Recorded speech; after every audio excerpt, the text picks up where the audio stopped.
Good morning, y'all. I got up and I was watching my little daily motivation. I always try to start my day with something positive while I'm on my porch. Yeah, I'm a little island. One up, one down. Don't judge me. I fell asleep like this. But anyway. And there was a situation that happened to me and my family yesterday. We live on a military post, and we came through the gate, but we went through the wrong way. It's like Walmart, y'all. Got a lot of lanes, but they ain't never open. So they always closing these lanes, and they supposed to put a cone or some kind of little barricade blocker or something that lets you know which one to go through or which one not to go through. So obviously we ended up in the lane we were supposed to go through. My thing is, if you at the gate, you supposed to be a helper. You supposed to be helping people. You supposed to direct, people. But instead, you get upset at us. I got my kids in the car. You upset us, and instead of helping us try to find the right lane, you send us back out the gate. Now, that would have been all great, y'all, if that was just like one of them circles and them little loops. Y'all know them loops. What is some things called? And why do they keep building them in the middle of the road?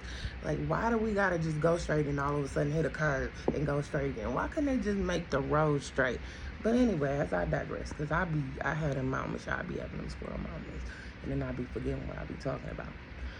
But he made us go all the way around. And then there was a wreck, which is why we were coming through that gate in the first place, because we couldn't get through the regular gate that we normally go through.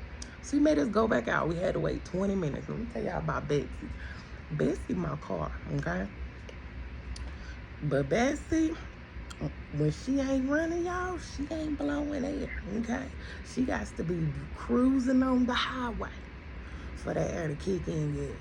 And we live in El to the Paso. And I don't know if y'all don't know about this good Texas, this good West Texas, desert heat. It be 107, 104. I don't know if you up there in them cold states know about that light, but that's what we know about up here in Texas. So I'm sitting here waiting at this light.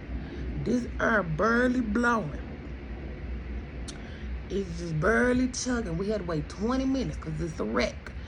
And cops don't care, let you do some crazy mess in the middle of the street, but you gotta get a ticket. But they come and they could contain the situation better. Like, they could have opened up one lane to let you turn right, but they gotta sit here and shut down the whole intersection.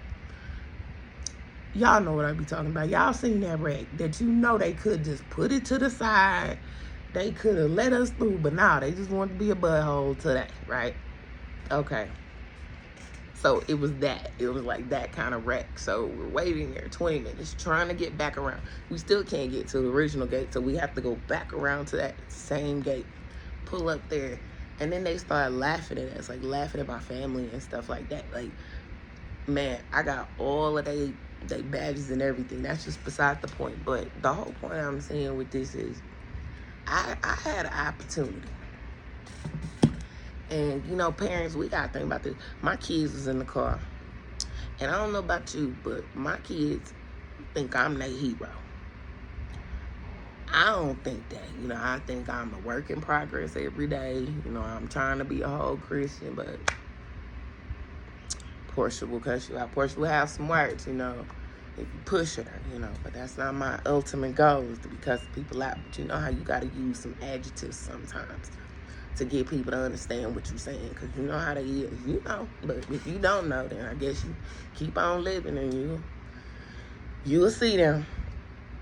But yeah, so they got it. Oh, they got it, because in that moment I could have chose to be disrespected, but nah, not at all. And I would tell you what I said, but I've already repented of this situation, and I don't want to revisit it, okay? But I'm just trying to look at the positive in this, because every situation should have a lesson and a positive. And the positive is, first of all, they still alive. Hallelujah. They still alive, and they still at that daggone gate. But he ain't going to be happy, because Portia ain't have no job. And, you know, people that don't have no job, and you give them a purpose, I'm gonna make sure, like, you took your time to make sure my ice cream was melted. You made me go 20 minutes around that circle through that rack. I'm gonna make sure somebody know if this is serious, because this is not okay. You're supposed to be helping people, but you want to sit here and you want to treat people badly. Like, just because you can, you know, and that's not okay. That's not okay. But yeah, we will meet again. We'll meet again. But thank God for forgiveness, you know, because I feel like God has forgiven me.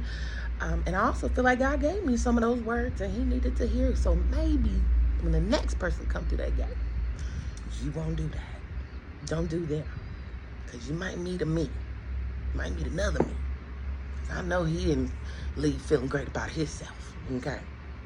Because Portia let you have it. I try to be a little dainty, you know. I'm trying to be a little dainty, but you know that stop 6 come out, but you know they ain't ready for that. You right?